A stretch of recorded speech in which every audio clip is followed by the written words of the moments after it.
Hello बच्चों, physics part 2 प्रकाश का परावर्तन तथा अपवर्तन, reflection and refraction of light, इस टॉपिक का आज हम स्टडी करेंगे। और ये जो घटनाएं हैं बताई गई हैं चैप्टर के नाम से ही हाजिर है, प्रकाश का परावर्तन और अपवर्तन। कक्षा 10 हाई स्कूल के पाठ्यक्रम के अनुसार आप इनसे भली भांति परिचित होंगे। और यहाँ पर सबसे पहले बात की जाती है दर्पण से दूरियां नापने की चिन्ह परिपाटी, उसको भी हम एक बार बता देंगे। आप अपवर्तन और परावर्तन क्या होते हैं कभी कभी पूछ लिया जाता है क्वेश्चन, लेकिन इसमें इंटरमीडिएट के बेस्ड वाले क्वेश्चन ज्यादा एग्जाम में पूछे जाते हैं, वो हाई स्कूल बेस्ड वाला क्वेश्चन है। तो चलो आज हमारा टॉपिक लिया है हमने आपको समझाने के लिए दर्पणों से दूरियां नापने की चिन्ह परिपाटी। चिन्ह परिपाटी का मीनिंग होता है कि चिन्ह कैसे लिए जाते हैं। इमेज बन रही है, वस्तु दर्पण के सामने रखी हुई है, तो किस तरीके से हम वस्तु की दूरी u, प्रतिबिंब की दूरी v, फोकस दूरी f को नापते हैं। ठीक है ना, तो इसमें यही बात समझाई जाएगी।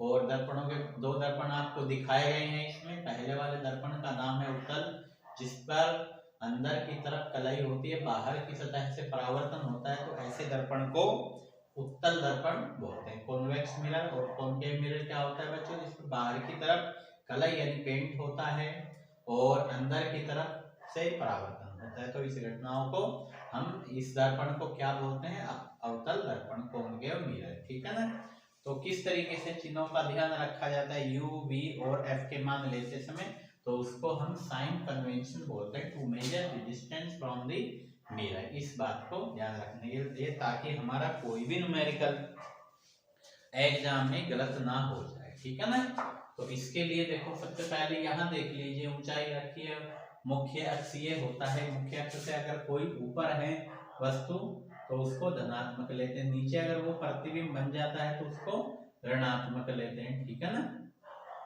ये दर्पण का ध्रुव है, आधा भाग ऊपर रहता है दर्पण का, आधा नीचे रहता है इसमें, तो दर्पण के ध्रुव को से इसको मेजर किया जाता है। दर्पण में प्रकाश में दर्पण से वस्तु की दूरी u, दर्पण से प्रतिबिंब की दूरी v, फोकस दूरी f आदि को उचित चिन्ह दिए जाते हैं। इसके लिए निर्देशांक ज्यामिति की चिन्ह परिपाटी यानी जो हमारी कोऑर्डिनेट ज्योमेट्री है उसका जो साइन कन्वेंशन है उसको अपनाया जाता है, उन्हीं बिंदुओं को ध्यान में रखा जाता है। ठीक है ना बच्चों, तो सबसे पहला पॉइंट है दर्पण पर प्रकाश किरणें सदैव बाईं ओर से डाली जाती है। जो रोशनी होती है, जहां से हम इमेज देखना चाहते हैं किसी वस्तु की, तो लाइट जो होती है वो हमारे लेफ्ट साइड से मिरर के ऊपर डाली जाती है।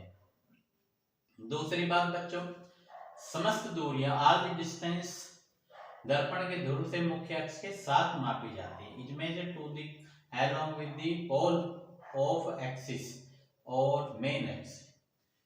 नंबर थर्ड, आपतित किरणों की दिशा में या ध्रुव के दाईं ओर नापी गई दूरियां धनात्मक चिन्ह के साथ ली जाती है। मान लो सब डायरेक्शन ये होती है, तो इसकी दिशा में जो भी दूरी नापी जाती है या ध्रुव के हमारे बाईं ओर जो दूरी नापी जाती है वो ऋणात्मक चिन्ह के साथ ली जाती है। ठीक है ना, पोल के लेफ्ट साइड की जो दूरियां होती है वो किस चिन्ह के साथ ली जाती है, लेफ्ट चिन्ह यानी ऋणात्मक चिन्ह के साथ ली जाती है।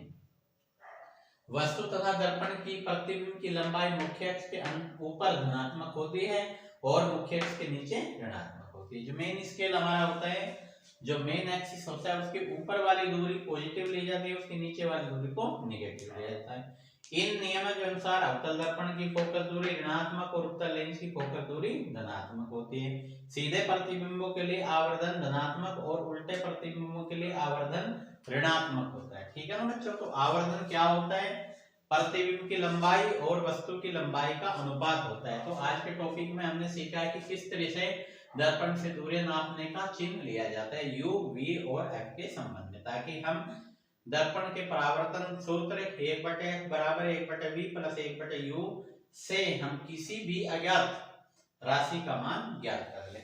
क्योंकि मान लो उसमें दो ज्ञात राशि हमको दी जाती है और तीसरी वाली को ज्ञात कर दिया जाता है, उसको निकालना होता है, तो तब इन चीजों का हम यूज करते हैं। क्योंकि मान लो बच्चा सोच लेता है कि भाई मैं इनको क्यों पढ़ूं, ये मेरे लिए क्यों जरूरी है, तो जब आप न्यूमेरिकल्स करते हो इस चैप्टर के, तो वहां इनका ध्यान रखा जाता है किस चिन्ह के साथ इनको लेते हैं, ताकि आपका न्यूमेरिकल आगे क्वेश्चन एग्जाम बोर्ड में वो गलत ना हो। परीक्षा का बोर्ड जो होता है, बोर्ड परीक्षा उसमें वो गलत ना हो जाए। दर्पण पर प्रकाश किरणें हमेशा बाईं ओर से डाली जाती हैं। नंबर 2 वाला पॉइंट।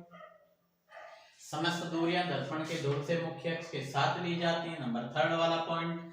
आपतित किरणों की दिशा में या ध्रुव के दाईं ओर नापी गई दूरियां धनात्मक चिन्ह के साथ ले जाती है। पी को दर्पण का ध्रुव बोलते हैं बच्चों। इसके दाईं तरफ जो दूरी आएगी वो धनात्मक होगी, इसके बाईं तरफ जो दूरी आती है वो क्या होती है, ऋणात्मक होती है। ठीक है ना।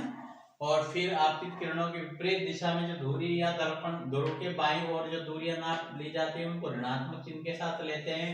वस्तु और प्रतिबिंब की लंबाई मुख्य अक्ष के ऊपर धनात्मक ली जाती है, मुख्य अक्ष के नीचे ऋणात्मक ली जाती है। इन नियम के अनुसार अवतल दर्पण की फोकस दूरी ऋणात्मक और उत्तल दर्पण की फोकस दूरी धनात्मक होती है। ठीक है ना बच्चों। सीधे प्रतिबिंबों के लिए आवर्धन धनात्मक और उल्टे प्रतिबिंबों के लिए आवर्धन ऋणात्मक होता है। तो आवर्धन से भी आप परिचित हो चुके होंगे। प्रतिबिंब की लंबाई और वस्तु की लंबाई के अनुपात को आवर्धन बोलते हैं, मैग्नीफाइंग कैपेसिटी। ठीक है ना बच्चों। चलो ओके।